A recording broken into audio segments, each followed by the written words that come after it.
The first sign of trouble came not from the sky, but from deep within the earth. A low rumble shook the ground, as if the planet itself was warning its people. Leora paused in the marketplace, her amber eyes scanning the crowd. She had learned to read danger in every sound. For her people, danger meant more than just fear. It meant chains and silence. The slavers came in black steel armor, their faces hidden behind jagged masks. They did not run. They walked as if they owned the air itself.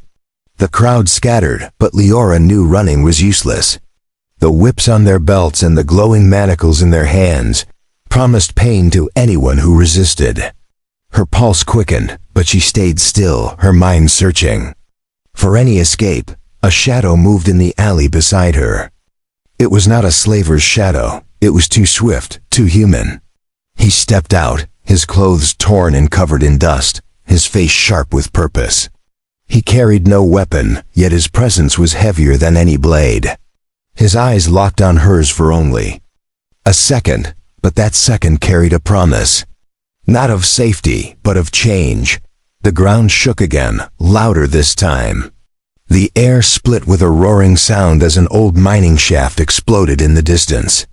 Smoke and dust poured upward, blotting out the light. The slavers turned their heads toward the noise, their hands moving to the weapons on their belts. In that moment of distraction, the stranger stepped closer to her, his voice low and urgent. "If you want to live, follow me," he said. Leora hesitated. Her people had been taught never to trust outsiders. But something in his voice cut through years of fear. He didn't sound like someone offering a choice. He sounded like someone who had already decided for her. And in that heartbeat, she moved. They darted into the narrow alley, the sounds of shouting and running behind them. He knew the city better than she expected, weaving through hidden paths and broken walls that only the desperate used. Every step felt like stepping deeper into a story she had never been told. When they stopped, it was in a forgotten chamber lit by faint blue crystals in the walls. He finally turned to face her. "My name is Kale," he said. "I'm human." The word meant little to her at first, just another race she had heard about in whispers. But then she remembered the old stories, told in secret, about a time when humans had fought the same empire that now ruled her people. Some said they had vanished. Others said they had been wiped out. And yet here one stood, alive and breathing. Gaze was hard, but not cruel. "Your people have been in chains for centuries," he said. "I know how to break them. But I can't do it without someone from the inside. Someone who's willing to risk everything." His words filled the air with something she hadn't felt in years. Not hope exactly, but the sharp taste of possibility. Leora's fingers tightened around the edge of her torn cloak. She didn't know if she could trust him, but she knew one thing. If she stayed where she was, she would die as nothing more. Then a number in the slavers' records. Asterisk. Leora stood in the dim chamber, her heartbeat still racing from the escape. Kale's words lingered in her mind, pressing against the years of silence she had carried. She had heard stories of human warriors, but never seen one with her own eyes. Now he was here, offering something no one dared speak of aloud. Freedom was a dangerous word, and she wondered if it could be anything more than a cruel dream. Kale moved with a restless energy, scanning the chamber's walls as if expecting them to crumble. "This place isn't safe for long," he said, his voice steady but urgent. "The slavers will search every corner of the city. We need to move before they tighten the net." His eyes swept over her once, measuring her as if deciding whether she could keep up. She straightened her shoulders, unwilling to appear weak in front of him. He tossed her a small bundle wrapped in dark cloth. Inside was a piece of bread, a flask of water, and a dagger small enough to hide in her hand. The bread felt heavier than it should have, a weight that came from more than hunger. "Eat when you can, fight when you must," he said. Leora looked down at the blade, its edge catching the faint light from the crystals. She had never held a weapon before. The thought of using it made her stomach knot, but she didn't let her hesitation show. They slipped back into the winding paths between collapsed buildings. The city was a skeleton of its former self, the bones of its towers jutting into the gray sky. Every street was watched by the slavers' patrols, their armor glinting under the pale light. Kale seemed to know when to move and when to wait, reading the rhythm of the patrols, as if he had done this 100 times before. Leora followed close, her breath steady, her senses sharper than they had ever been. At the edge of the lower district, Kale stopped and crouched low. Ahead, a checkpoint blocked the only road out. 2 slavers stood beside a transport vehicle, their weapons humming with lethal energy. "We can't go through," Kale whispered. "We go under." Leora followed his gaze to a drain tunnel half hidden behind a pile of rubble. The stench that rose from it was sharp, but it was better than being caught. Without hesitation, she slipped into the narrow space, her fingers brushing against the damp stone walls. The tunnel was dark except for the occasional beam of light that slipped through cracks above. The sound of rushing water echoed off the walls, masking their steps. Kale moved ahead, his shadow long against the curved surface. "This path leads beyond the city's inner ring," he said. "Once we're there, we'll have a chance to disappear." Leora wanted to ask where they were going, but the question stuck in her throat. In a life where every choice had been taken from her, even the act of following someone felt strange. When they emerged from the tunnel, the air was colder. The buildings here were older, their walls marked with strange symbols. Kale glanced at them with recognition. "Rebel safe houses," he said. "Not all are still active, but some might have supplies." His voice dropped lower as he added, "and allies." The word felt heavy in Leora's ears. She had never had an ally before. In the world she knew, trust was as rare as rain. They reached a crumbling doorway and slipped inside. The interior smelled of dust and old fire.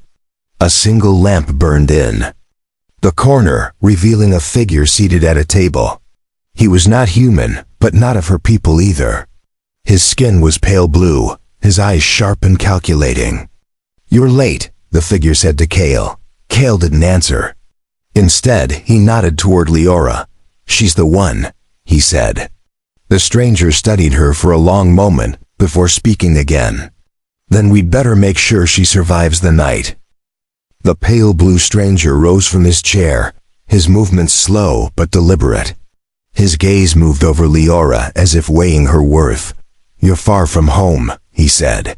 His voice carried no warmth, only calculation. Kale stepped forward slightly, not in defense but in quiet assertion that she was under his protection. Leora felt the stranger's eyes like a cold wind against her skin.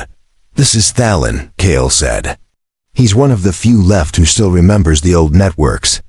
Leora tilted her head, unsure what he meant by networks. Thalin didn't explain. Instead, he motioned toward the door behind him. "You'll need shelter for the night," he said. "But before that, I need to see what you can do." His words carried a challenge, not curiosity. Thalin led them through a narrow corridor that opened into a courtyard overgrown with vines. The ground was littered with broken stone and twisted metal. In the center stood a figure made of wood and scrap, shaped like a soldier. "This is your test," Thalin said. "I need to know if you can strike when the moment comes." Leora stared at the dummy, her hands tightening around the dagger Kale had given her. She had never attacked anything in her life. Her battles had always been with silence and survival. Kale stood off to the side, watching. "It's not about skill," he said quietly. "It's about choice." Leora took a slow breath and stepped forward. The dagger felt heavier than before, as if the air itself pressed it down. She closed the distance and drove the blade into the wooden chest. The sound of the impact echoed in the courtyard. Thalin's expression didn't change, but his voice softened slightly. "Better than I expected," he said. "That night, They stayed in the safe house. The room Fallon gave them was small, with a single bed and a narrow window that showed only the dark streets outside. Leora sat on the edge of the bed, her mind restless. Cale leaned against the wall, arms crossed, his eyes half closed but still. Alert. Why me? She asked finally. Cale opened his eyes. Because you still believe your people are worth saving, he said. Most don't. His words hit harder than she expected. The next morning, they left before the sun fully rose. Fallon walked with them to the edge of the old district. You'll find the others in the hills north of here, he said. If you make it that far, tell them Fallon still keeps the flame. Leora didn't know what the phrase meant, but Cale nodded as if it carried weight. Fallon handed Cale a small device no bigger than a stone. You'll need this when the time comes, he said. They moved quickly, avoiding the main roads. The further they went, the fewer patrols they saw. But the silence was no comfort. Leora noticed Cale scanning the horizon every few minutes, his hand never far from the hilt of the blade at his side. The land beyond the city was scarred with old battle lines, trenches now filled with weeds and rusted debris. It was a place that remembered war, even if its people tried to forget. By midday, they reached the edge of a ravine. A narrow bridge, made of rotting wood, stretched across it, swaying in the wind. Cale tested the first plank with his boot. It'll hold, he said, though his tone lacked certainty. Leora followed him onto the bridge, her eyes fixed on the far side. Halfway across, a sound split the air, the sharp crack of something striking wood. She glanced down and saw a bolt lodged in the plank just behind her heel. Cale spun, pulling her forward as more bolts rained toward them from the cliffs above. Figures emerged from the rocks, their armor mismatched, their faces hidden behind cloth. These were not slavers, but they were no allies either. Cale drew his blade and pushed her ahead. Run, he barked.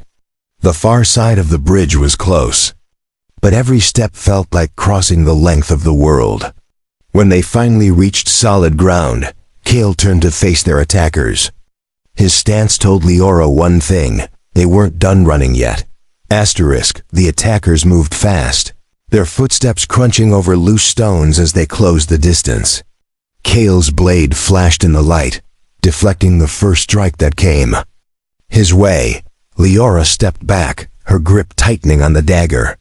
She had no training for this, but instinct told her that running without him was as good as surrendering to death. Two of the masked figures circled to her side, their eyes locked. On her like hunters testing prey. Cale's voice cut through the chaos. Stay close to me. He moved with sharp precision, striking low and quick, forcing the attackers back a step. Leora saw an opening and slashed at one of the figures, aiming for Cale's side. The blade grazed the attacker's arm, making him stagger. It was the first time she had drawn blood, and it sent a strange heat through her chest. Fear and something sharper mixed inside her. One attacker fell to the ground under Cale's blade, but more were climbing down from the rocks. We can't stay here, Cale said, his tone urgent. He grabbed Leora's wrist and pulled her toward a gap in the cliffside. They slipped into the narrow path just as another volley of bolts hit the ground where they had been standing. The path curved sharply, hiding them from view, but the sound of pursuit still followed. The air in the narrow pass was cold, carrying the smell of damp stone. Leora's breathing was loud in her ears, but Cale's steps remained steady. There. Not slavers, he said between breaths. Probably scavengers or mercenaries. Doesn't matter. They'll kill us if they can. His calmness under threat unsettled her, but it also anchored her. If he wasn't panicking, she couldn't afford to either. They emerged into a wide hollow surrounded by jagged cliffs. In the center stood the remnants of an old transport craft, its hull scorched and broken. Cale motioned her toward it. Inside, he ordered. Leora ducked through the torn metal and found herself in a cramped space littered with rusted panels and torn wiring. Kale followed, moving quickly to block the entrance with a piece of fallen debris. The attackers' footsteps echoed faintly from the pass behind them. Inside the wreck, Kale crouched beside a hidden compartment in the floor. With a twist of his hand, it opened to reveal a small pack and a worn datapad. This belonged to someone. "I knew," he said. "Someone who fought against the same empire that enslaved your people." Leora stared at the device, its screen cracked but still glowing faintly when Kale touched it. Maps and symbols she didn't understand flickered across it. Before she could ask about them, the sound of scraping metal came from outside. The attackers had reached the hollow. Kale shut the datapad and slipped it into the pack. "Time to move again," he said. He pushed aside another section of broken hull, revealing a narrow tunnel that led into the cliffside. Leora hesitated only for a second before following him in. The tunnel was dark, forcing her to keep one hand on the cold stone wall to guide her steps. The tunnel opened onto a steep slope covered in loose gravel. At the bottom lay a dense forest, its canopy swaying in the wind. "That's our cover," Kale said. They slid down together, the gravel shifting under their boots. The forest swallowed them quickly, its shadows deepening as they moved farther in. The sounds of pursuit faded, replaced by the rustle of leaves and the distant call of unseen creatures. In the shelter of the forest, Kale slowed their pace. "We'll rest here for a while," he said. Leora sank against the trunk of a broad tree, her muscles aching. She watched Kale as he knelt to check the pack, pulling out a small strip of dried meat and offering it to her. "Eat," he said simply. She took it, realizing how hungry she was only when the first bite reached her tongue. They sat in silence for a moment, the weight of survival heavy between them. When Kale finally spoke again, his voice was quieter. "This is only the beginning. If we're going to break the chains holding your people, we'll need more than just running and fighting. We'll need allies. And we'll need to strike where it hurts the most." Leora looked at him, seeing not just a stranger anymore, but someone who carried a fire strong enough to challenge the Empire. For the first time, she wondered if that fire could spread to her as well. The forest gave them cover, but it also brought new dangers. The air was damp and heavy, carrying the scent of wet soil and leaves. Strange cries echoed from deeper within, making Leora's skin prickle. Kale moved ahead, scanning the shadows. Between the trees, his steps were careful but confident, as if he had traveled through places like this before. Leora followed close, matching his pace without question. They reached a stream that cut through the forest, its water running clear and fast. Kale crouched and cupped his hands to drink, then gestured for her to do the same. The cold water was refreshing, washing away some of the dryness from her throat. "We'll follow the stream," Kale said. "It should lead us closer to the hills where the others are." Leora nodded, though her mind kept circling back to his mention of allies. As they walked, Kale spoke in short bursts, telling her fragments of the rebellion's history. He described small cells of fighters scattered across different worlds, each striking at the Empire in their own way. Some sabotaged supply lines, others rescued prisoners, and a few had vanished entirely, their fate unknown. Leora listened, trying to imagine a network so wide and yet so fragile. The thought that her own people could be part of it felt both impossible and intoxicating. A sudden rustle in the undergrowth made them stop. Kale raised a hand for silence, his eyes fixed on the shadows to their left. From between the ferns, a figure emerged, tall and thin, with mottled green skin and eyes like shards of glass. The stranger's hands were empty, but the way he moved spoke of someone used to danger. Kale didn't lower his guard. "Friend or enemy?" he asked. The stranger tilted his head before answering. "Depends on who you're running from," the green-skinned man said. His voice was low, almost cautious. Kale didn't reply immediately, studying him for any sign of deceit. Leora felt tension, coil in the air, ready to snap. Finally Kale said, "Slavers. And whoever they've paid to hunt us." The stranger's mouth twitched into something like a smile. "Then maybe we're on the same side," he said. He introduced himself as Varric, a scout for one of the rebel cells. "If you're heading for the hills, I can take you there," he said. Kale glanced at Leora, silently asking her opinion. She hesitated, remembering how easily trust could be a trap. But something about Varric's manner felt steady, like a man who had learned survival through hard choices. She gave the smallest nod. Kale turned back to Varric. "Lead the way," he said. Varric guided them through paths so narrow they seemed more like animal trails than roads. The forest grew denser, the canopy above blocking most of the light. Leora felt the temperature drop as they moved deeper in. She could no longer hear the stream, only the crunch of leaves under their feet. Varric moved with quiet ease, never once looking lost. It was as if the forest itself knew him. By the time they reached the base of the hills, the light had faded to a deep blue. Varric stopped beside a cluster of rocks and tapped a specific one twice. A section of the hillside shifted, revealing a narrow doorway reinforced with metal. "Safe house," he said simply. Kale motioned for Leora to go in first.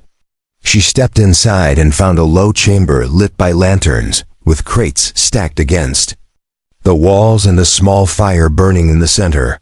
2 more rebels were inside, their eyes sharp as they looked over the newcomers.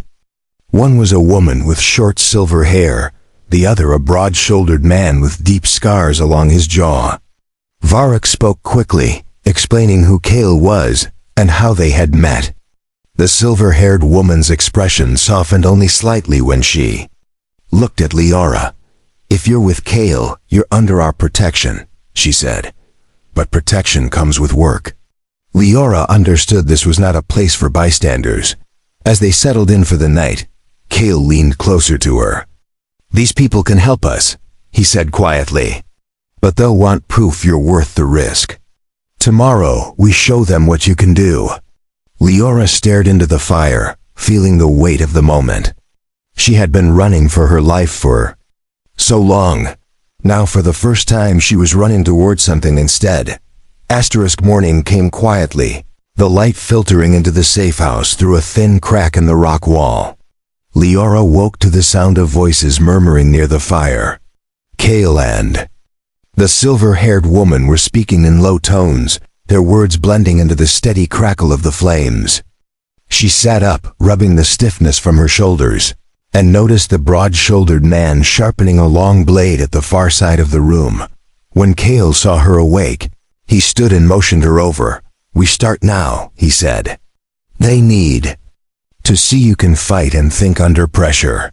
The silver-haired woman introduced herself as Marin, explaining that she led this small cell of rebels. "Your survival depends on trust," Marin said. "If you can't hold your ground, we can't risk keeping you here." Her tone was not cruel, but it left no room for misunderstanding. They led her outside into the hills where the terrain was uneven and scattered with jagged stones. Varric was already waiting, holding a bowstring with a single arrow. "You'll be working with me," he said. "Think of this as both a test and a lesson." Kale stood off to the side, watching closely. Leora felt her stomach tighten, but she forced her breathing to remain steady. She had survived worse than this, and she would not falter now. The first challenge was tracking. Varric pointed to a set of faint prints leading away from the camp. "Follow them," he said. Leora crouched low, examining the marks. They were shallow, as if whoever made them had been moving quickly. She followed the trail across the rocky ground, noting where loose stones had been shifted. When the prints faded into a patch of grass, she paused, scanning for other signs. A bent blade here, a disturbed patch of soil there. Slowly, the trail revealed itself again. When they reached a small ridge, Varric stopped her. "Good," he said. "Now for the second part." From behind a boulder, he pulled out a worn leather pouch and tossed it onto the ground several meters away. That's your objective, but between you and it, there's me." Before she could respond, Varric moved fast, blocking her path with quick, precise steps. He didn't attack outright, but every time she tried to slip past, he forced her back. Her instincts from the city streets came alive. She ducked low, feinted one way, then shifted her weight suddenly, slipping to his side. He reached for her arm, but she twisted free and lunged toward the pouch. Her fingers brushed the leather just as Varric caught her by the shoulder. Instead of pulling back, she rolled forward, bringing the pouch with her. She landed hard on the stones, but when she rose, the pouch was in her grip. Varric's lips curved into a rare smile. "Not bad," he said. "You're faster than you look." Kale walked over, nodding once in approval. Marin, who had been watching from a distance, stepped forward. "Speed is good," she said. "But strength and timing matter too. You'll need both when the real fight comes." Her eyes held Leora's for a moment, as if weighing the truth of what she saw there. Back at the safe house, the air was tense. A messenger had arrived during their training, bringing news of increased slaver patrols in the region. "They know someone slipped through their net," Marin said, unrolling a rough map on the table. "They'll sweep the hills within days. We need to move our people before they close in." Varric tapped a section of the map where several roads converged. "This is the choke point. If we block it, we buy time for the others to scatter." Kale looked to Leora. "This is the kind of work you'll be doing," he said. "It's not about one fight. It's about forcing them to react, keeping them off balance until we can strike harder." Leora studied the map, seeing the choke point not as a set of lines, but as a chance to push back against the chains that had bound her people for generations. For the first time, she felt the edges of fear sharpening into something far more dangerous: determination. The plan to block the choke point was set into motion before the sun had fully risen. The air was cool, carrying the faint scent of dust from the hills. Leora moved with the others in silence, the weight of her dagger at her side reminding her of the choice she had made. Kale walked ahead, scanning the terrain with a soldier's eye. Every step brought them closer to the place where they would stand against the slavers. Patrols. They reached the ridge overlooking the narrow road that cut between two steep cliffs. From this height, the road looked like a scar through the land. Varric knelt beside a stack of crates hidden under a tarp, revealing small explosive charges. "These will bring the rocks down," he said. "Once the road is blocked, the patrol will be trapped." Marin handed Leora a coil of rope and pointed to the far side of the ridge. "Secure the charges there. We'll cover you from above." Leora nodded, gripping the rope tightly. Climbing down the cliff face was harder than she expected. The rock shifted under her boots, and the rope scraped against her palms. Every sound felt louder in the still morning air. She kept her focus on the flat ledge where the charges would be placed. When she reached it, she crouched low and began setting them in position, just as Varric had shown her. The small blinking lights signaled they were armed, ready to bring the cliff down when needed. Above, Kale's voice carried softly, "Patrol incoming." Leora froze, glancing toward the bend in the road. A column of slaver soldiers marched in tight formation, their armor catching the light. The sight made her pulse quicken, but she forced herself to remain still. She could hear the rhythmic clink of their weapons, even from this distance.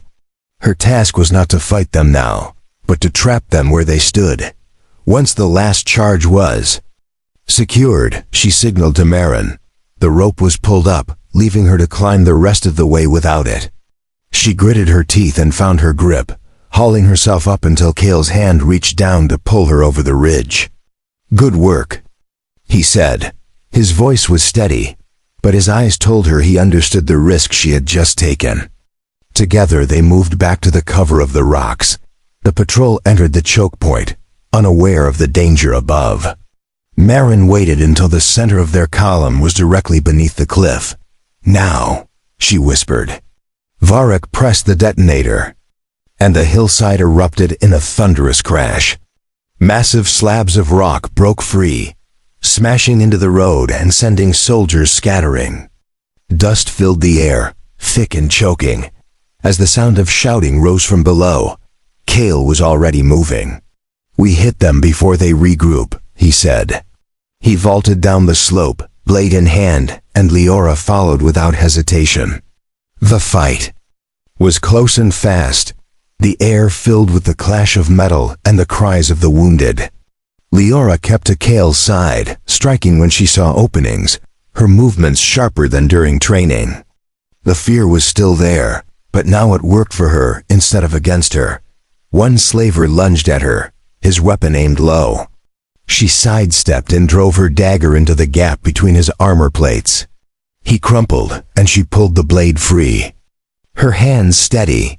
Another came at her from behind, but Kale intercepted him with a swift strike. "Stay aware," he said sharply, and she nodded. The fight around them began to thin as the surviving slavers broke formation, retreating toward the far end of the blocked road. When it was over, the ground was littered with broken weapons and the bodies of fallen enemies. Varric and Marin joined them at the base of the cliff, both breathing hard but alive. "We bought time," Marin said. "The others will be able to move their camps before the slavers can send reinforcements." Leora looked around at the scene, her chest rising and falling with each breath. The victory felt real, but she knew it was only a small step in a much larger fight.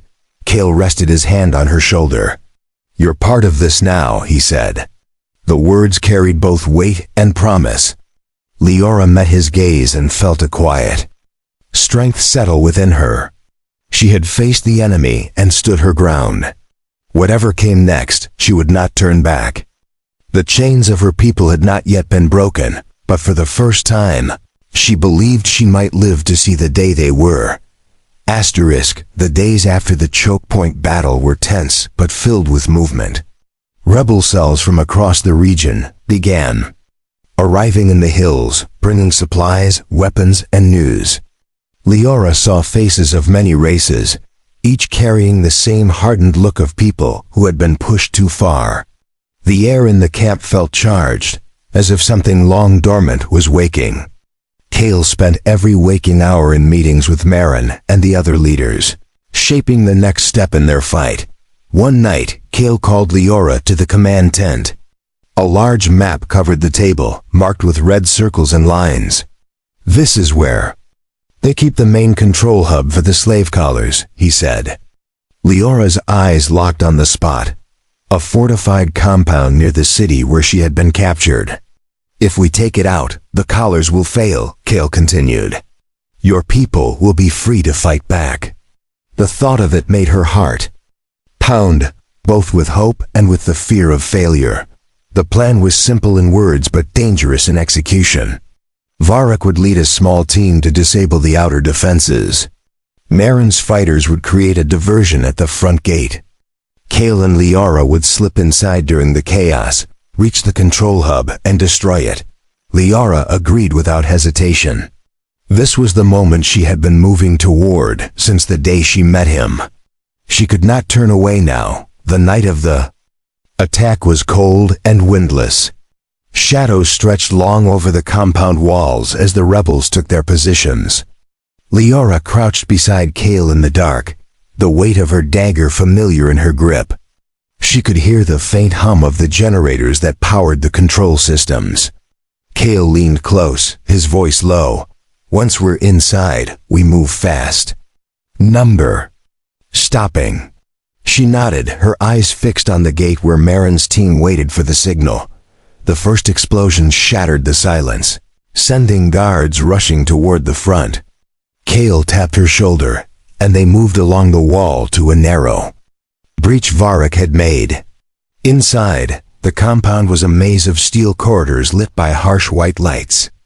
They kept to the shadows, their steps quick and silent. Leora's heart raced, but her hands were steady. Every turn brought them closer to the heart of the system. They reached the control hub.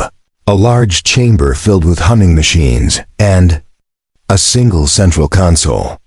A technician stood at the controls, his eyes going wide at the sight of them. Kale was on him in an instant, pulling him aside as Leora stepped forward. She saw the interface lines of data, each representing a life. In chains, her hands hovered over the controls before gripping the hilt of her dagger. "No one should ever hold this much power," she said. With one hard swing, she drove the blade into the console. Sparks erupted, the lights flickered, and an alarm wailed through the compound. Kale grabbed her arm. "It's done," he said. But the sound of boots pounding toward them reminded them it wasn't over yet. They sprinted back through the corridors, dodging the first shots fired by panicked guards. The breach they had entered through was ahead, but more soldiers poured into the path.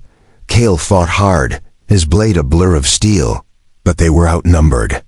Leora struck where she could, each movement fueled by the knowledge of what they had just accomplished. Then, from behind the enemy, a shout rose, rebels charging in, cutting through the guards.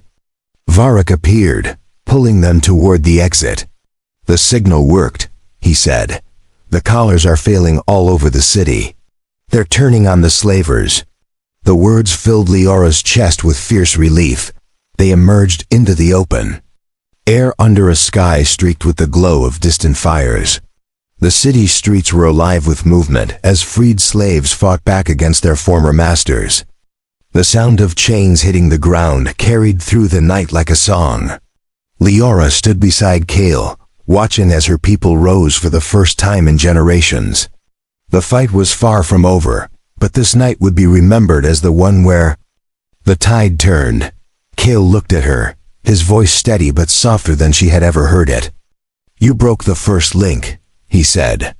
Leora met his gaze, feeling the weight of the journey they had taken together. She had begun as someone surviving in silence, and now she stood as part of something greater than herself. The chains had not only been broken from her people, but from her own heart, and she knew she would never let them be forged again.